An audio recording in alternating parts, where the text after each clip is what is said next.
पुष्पेंद्र साहेब सतगुरु कबीर आश्रम के प्रथम गद्दी निशीन अब कुछ आपके द्वारा प्रवचन करेंगे, तो सभी जिज्ञासुगण जो पधारे हुए हैं वो कृपया ध्यान दें। श्री सतगुरुदेव की जय हो। आज गुरु पूर्णिमा है। आज का पर्व जो है देश विदेश में मनाया जा रहा है। बड़ी धूमधाम से गुरु सेवा पूजा और बंदगी लगन से की जाती है। जो श्रद्धा निष्ठा भाव और प्रेम रखते हैं वो सेवक और शिष्य भक्त जिज्ञासु आश्रम पे सदगुरु कबीर मंदिर आश्रम के ऊपर पधार के और अपना निष्ठा भाव दर्शाते हुए साहिब बंदगी करते हैं। उनको बहुत बहुत धन्यवाद। हम सत्संग संतों का करते हैं और सत्संग से लाभ लेते हैं। प्रवचन आदि सुनने और सुनाने के लिए पार की संत जो जहाँ तहाँ होते हैं वे जीवों का भ्रम दूर करने के लिए सच्चा ज्ञान देते हैं। वो सच्चा ज्ञान हमें अपनाना चाहिए तो जीवन का उद्धार होगा, सुधार होगा। तो सुधार कैसे होगा? जब हम अपने जीवन में बताए हुए जो सदुपदेश हैं उनको हम धारण करें। तो सदगुरु कहते हैं शुद्धा शुद्ध विचार ले भोजन और व्यवहार, नर बुद्धि से रहित हो तजत न कीजिए बार, तजत न कीजिए बार हंसवत चाल बनाना, हृदय कपट से शून्य न्याय को नित अपनाना, गरीबाशील स्वभाव ज्ञान से रहेन अबुद्धा, मानव अमर सब रूप मुक्त पद गहे विशुद्धा। यानी मुक्त होने का स्थान जो है, जो जंक्शन है, स्टेज है, जो हमारा मनुष्य जीवन है, इस मानुष पद से ही हम जीवन मुक्त हो सकते हैं। तो जीवन मुक्त होने के लिए हमें सभी प्रकार से हंस के गुण और लक्षण धारण करने होंगे। अब हंस के गुण और लक्षण कौन से हैं? दया क्षमा सत धीर कहाई, लक्षण जान हंस के भाई, इनको गहे मिटे जड़ताई, जीव दया हित धार, कर अंतर पवित्र सारा। अंतःकरण शुद्ध होगा, तन मन और वचन ये अंतःकरण की वृत्ति है चार। तो अंतःकरण की वृत्ति शुद्ध कैसे होगी? जब हम तन के 3 दोष बतलाए हैं, चोरी जारी और हिंसा, इनका त्याग करेंगे तो तन पवित्र हो जाएगा। तो तन पवित्र करने के लिए हमें ये सदुपदेश गुरुदेव देते हैं। और मन के 4 जो है विकार हैं, दोष हैं, क्रोध, ईर्षा, छल और मान, इनका त्याग करें तो मन पवित्र होगा। तो मन पवित्र करने के लिए हमें इन 4 दोष जो है बतलाए हैं, इनका त्याग करने से ही मन पवित्र होता है।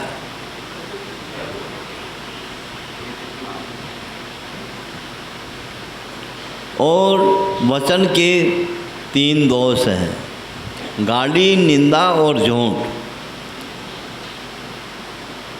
इनका त्याग करने से वचन शुद्ध होता है।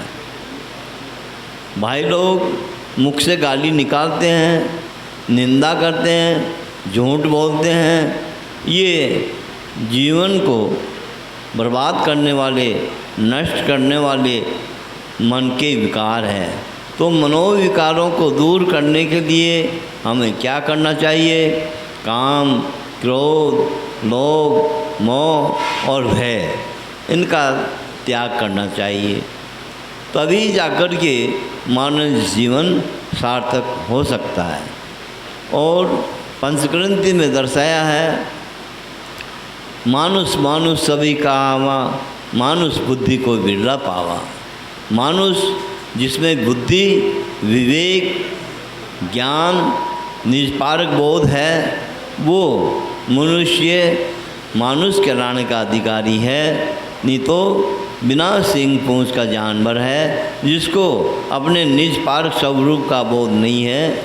वे भ्रमित होके 84 भोगते हैं।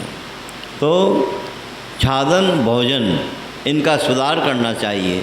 छादन कहते हैं जिस कुटिया के अंदर हम रहते हैं, जिस मकान के अंदर हम रहते हैं, जो वस्त्र हम पहनते हैं और आदि जो है, इस प्रकार से सर्दी, गर्मी, वर्षा से बचने के लिए जो हम उपाय करते हैं, उसे छादन कहा जाता है। और भोजन, भोजन हमारा मनुष्य का कैसा है? सात्विक भोजन।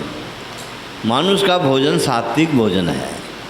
ये मांसाहारी लोग जो मांसाहार सेवन करते हैं, वो योनि पशुओं की योनि है। जो आप जानते हैं, कुत्ते, बिल्ली, जानवर की योनि जो है, शेर वगैरह आदि आदि जो मांसाहारी होते हैं। और शाकाहारी भोजन करने वाले मानुष हैं, जो मानुष कहलाते हैं। तो मानुष शाकाहारी होना चाहिए, मांसाहारी नहीं। मांस खाने वाले जानवर आप देखिए, वो अगर दौड़ लगाएंगे ना तो हाँफने लग जाएंगे। मांस खाने वाले जानवर अधिकतर जीभ निकाल करके हाँफते रहते हैं। और पशुओं में भी घास फूस खाने वाले शाकाहारी जानवर हैं। पशु जो है शाकाहारी होते हैं। आप उनको कितना ही दौड़ाओ, घोड़े को कितना ही दौड़ाएं, वो जीभ निकाल करके हाँफता नहीं है, उसको दमा नहीं चढ़ता है। इसलिए अनेक प्रकार से उदाहरण दे करके संत हमें समझाते हैं। और छाजन भोजन का सुधार करना चाहिए। नींद, निद्रा का सुधार करना चाहिए। नींद आलसी लोग बहुत ज़्यादा अधिक से अधिक करते हैं, वो दरिद्री दशा को पाते हैं। इसलिए सोना भी लिमिटेड है, सुधार करके आराम करना चाहिए। थका हुआ आदमी को विश्राम करना चाहिए।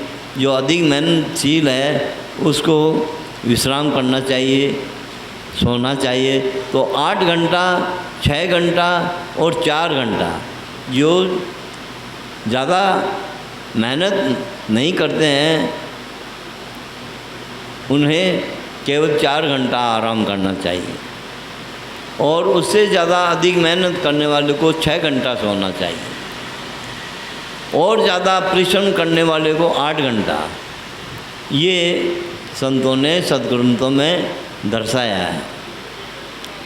और त्याग किनका करना है, सुधार किनका करना है, ये हमें जान लेना चाहिए, समझ लेना चाहिए। मिथुन कर्म जो है, 1 या 2 बच्चे हो जाए तो मिथुन कर्म का त्याग कर देना चाहिए, उनका सुधार कर लेना चाहिए। और मोह जो है, मोह बहुत प्रबल है, तो मोह का सुधार करना चाहिए, मोह का त्याग करना चाहिए। मोह का त्याग करेंगे तो मोक्ष है। और मोह नहीं छूटा तो हम मोक्ष करते रहे, मोक्ष हमारे से कोसों दूर है। इसलिए मोह का त्याग करना ही मोक्ष है। तुमों का त्याग करना चाहिए। तीसरा है भय, भय का त्याग करना चाहिए। लोग कल्पना से देवी देवता, भूत प्रेत, जिंद चुड़ैल मान के भयभीत होते हैं। ये कहीं पर भी नहीं है, ये सब मन की कल्पना है। इस मन की कल्पना से ही ब्रह्म, ईश, खुदा, देवी देवता मान रखे हैं। तो इसलिए इस प्रकार का भेद संसार में लगा हुआ है। अभी शब्द आपने सुना होगा, जगदीश जी उमरवाल साहब ने भजन गाया था, साहिब तेरी कुदरत पे कुर्बानी। रंग राजा वही कर देता है, राजा को रंग बना देता है, रंग को राजा बना देता है। तो ये साहिब कौन से हैं? साहिब साहिब सब कहे मोहि अंदेशा होर, साहिब से परिचय नहीं बैठेंगे किंठोर। वो साहिब ऊपर वाला मान रहे हैं बनानाथ जी, ये बनानाथ जी का शब्द है। तो बनानाथ जी कौन से साहिब को मान रहे हैं कि इस सृष्टि का रचने वाला कर्ता कोई ईश्वर, वो साहिब मालिक अलग ही है। वो रंग को राजा, राजा को रंग बना देता है। ऐसी कुदरत की बलियारी है उसकी, वो कुदरत ऐसी है उसकी, वो चाहे जैसा आदमी को नचाता रहता है, नाच नचाता रहता है। इसलिए यहाँ सदगुरु कबीर के साहिब के सिद्धांत में साहिब कहते हैं स्वामी को, स्वामी कहते हैं सदगुरु को। जो सदगुरु सदुपदेश देते हैं, सदज्ञान देते हैं, वो हंस देहधारी होते हैं, जो जिंदा होते हैं। तो कहा सदगुरु जिंदा भेटिया, मुर्दा गया विलाय, चीजड़ की ग्रंथि हरि पारक बोध बताए। तो पारक का बोध देने वाले जो है वो सदगुरु साहिब हैं। सदगुरु और साहिब में कोई अंतर नहीं है, सदगुरु साहिब एक है। कोई यूँ माने कि सदगुरु अलग है और साहिब अलग है, तो ये उनकी भ्रांति है, ठीक है ना। तो भ्रांति भेद को मिटाना चाहिए। सदगुरु साहिब एक है, राग द्वेष से दूर।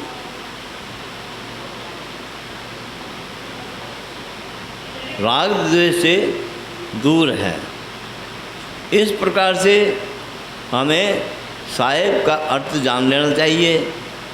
तो पूरा साहिब से ये सब विधि पूरा होय, ओछे से नहीं लगाए कि मूल ही आवे खोय। तो साहिब जो हमारा घटवासी, अविनाशी, जिंदा जो चेतन पुरुष है, वो हंस देह है। वो हंस देह में विचरण करते हैं, वे राग द्वेष से दूर रहते हैं। आशा तृष्णा कलह कल्पना मानंदियों से कोसों दूर रहने वाले जो पार की संत है, वो ही हमारे सदगुरु होते हैं। वो सदगुरु जिंदा है। इसलिए सदगुरु को ही हमें जानना चाहिए और समझना चाहिए। सदगुरु किसी को रंग नहीं करते हैं, ना राजा बनाते हैं। वो तो ज्ञानी चेतन स्वरूप का बोध करवाते हैं, अपने आप का बोध करवाते हैं। और जो राजा रंग फकीर बना देते हैं, अब वो नाच नचाते हैं सब प्रकार का कि उसके बिना पत्ता भी नहीं हिलता। वो ऊपर बैठा है मालिक सबका। तो कहीं तो धूप अधिक पटक रहा है, कहीं वर्षा ज़्यादा अधिक कर रहा है, कहीं प्रलय कर रहा है, कहीं बाढ़ आ रही है। अनेक प्रकार से उत्पत्ति स्थिति और प्रलय करने वाला वो साहिब अलग ही मानते हैं। चीन चीन का गाऊ बोरे बानी पड़ी नहीं चीन, आदि अंत उत्पत्ति प्रलय आप ही के दिन। ये मानंदी मान रखी है। आद अंत उत्पत्ति प्रलय करने वाला कोई साहिब मालिक कोई ऊपर ही बैठा हुआ है। तो ये मन की कल्पना है। ऊपर कोई कुछ नहीं है, ऊपर पोलम पोल है। ये आकाश पूरा पोल है। इस पोल के अंदर भूमि जल तेज वायु ये है समाये हुए हैं। ये चार खानी के देहधारी जीव कहाँ ठहरे हुए हैं? सब इस पोल में ही स्थित हैं। इसलिए आकाश कोई तत्व नहीं है, आकाश केवल पोल का नाम है, आकाश नाम शून्य का है।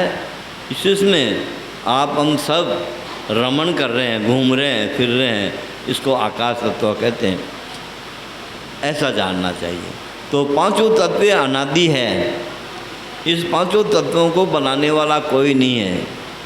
और छठा चेतन जीव, इनका दृष्टा साक्षी जो चेतन पुरुष है वो मानुष है। मानुष के बिना 4 वेद 6 शास्त्र 18 प्राण की रचना करने वाला इस संसार में मनुष्य के अलावा और कोई नहीं है। जितने भी सिद्धांत मत पंथ जो खड़े हुए हैं वे सब इस मानुष के द्वारा ही खड़े हुए हैं। ये मानुष सबका सिद्धांत का जानने वाला, ये आदम मानुष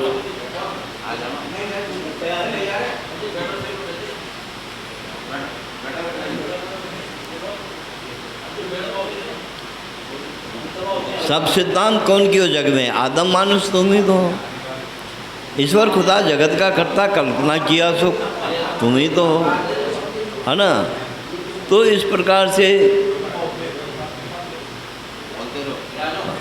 कर्म उपासना योग ज्ञान कांड आदि मार्ग चलाया तुम ही तो हो। स्त्री पुत्र खानी बानी में फंसा, माया में फंसा तो तुम ही तो हो। सब सिद्धांत कौन की हो जग में? आदम मानुष तुम ही तो हो। विषयानंद आनंद त्याग कर मुक्त होने वाला तुम ही तो हो। पार के गुरु की खोज लगा के निज पार रख पाया तुम ही तो हो। काशी कहे कहाँ लो कहाँ तक कहिए, सब जानन हारा तुम ही तो हो। सब सिद्धांत कौन के जग में? आदम मानुष तुम ही तो हो। ये सर्वोपरि मनुष्य पारक सिद्धांत का ज्ञाता जानने वाला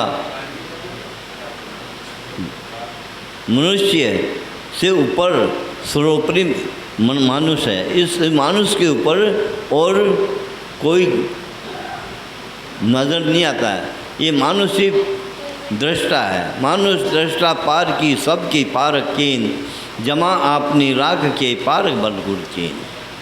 मानुष पद की महिमा भारी संतों ने दर्शाई, इसी जन्म में पारक होवे जीवन मुक्ति पाई।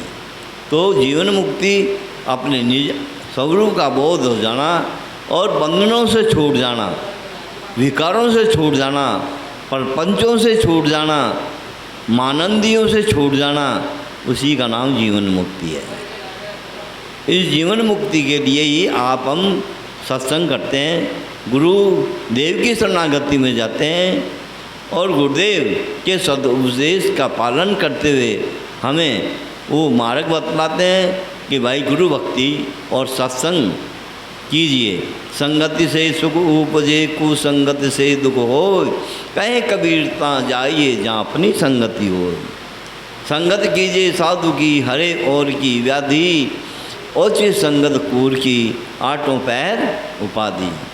तो ओचे संगत में बैठने से 8 पैर क्लेश होता है, उपाधि होती है, आदि व्याधि उपाधि होती है।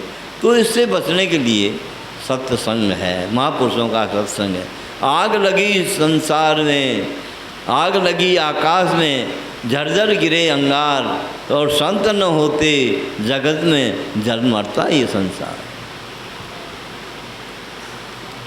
साहे साहे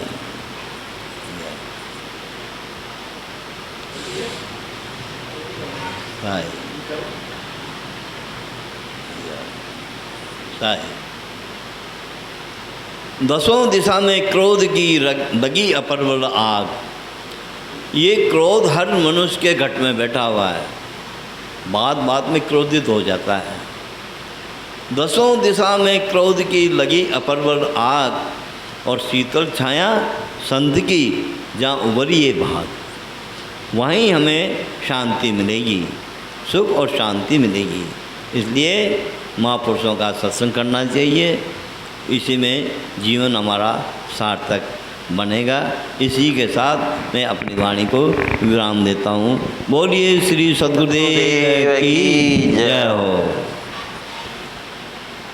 बोलिए सतगुरुदेव की जय।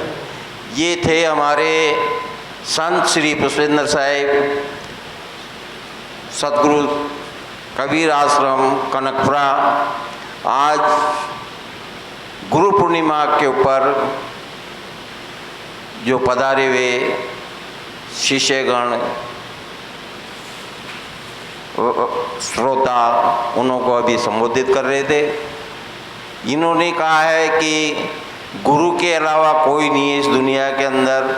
अगर गुरु के अलावा अगर कोई होता तो अभी अमरनाथ यात्रा के अंदर बहुत काफ़ी लोग जगह जगह बह गए। अगर होता तो वो बचाता। तो ये देखिए कि ये जो मनुष्य है जो ये ही कर्तव्य धरता है, इसके अलावा और कोई नहीं है। साहिब ने अभी भिन्न भिन्न प्रकार से समझा है, बताया है। अब आगे हमारे संत महावीर जी भजन गाएंगे। महावीर जी पहले एक भजन प्रस्तुत करेंगे। उस हाँ, दोनों में भगवान दास जी और महावीर जी राणावत जी अभी एक भजन प्रस्तुत करेंगे। उसके बाद में प्रवचन और किए होंगे।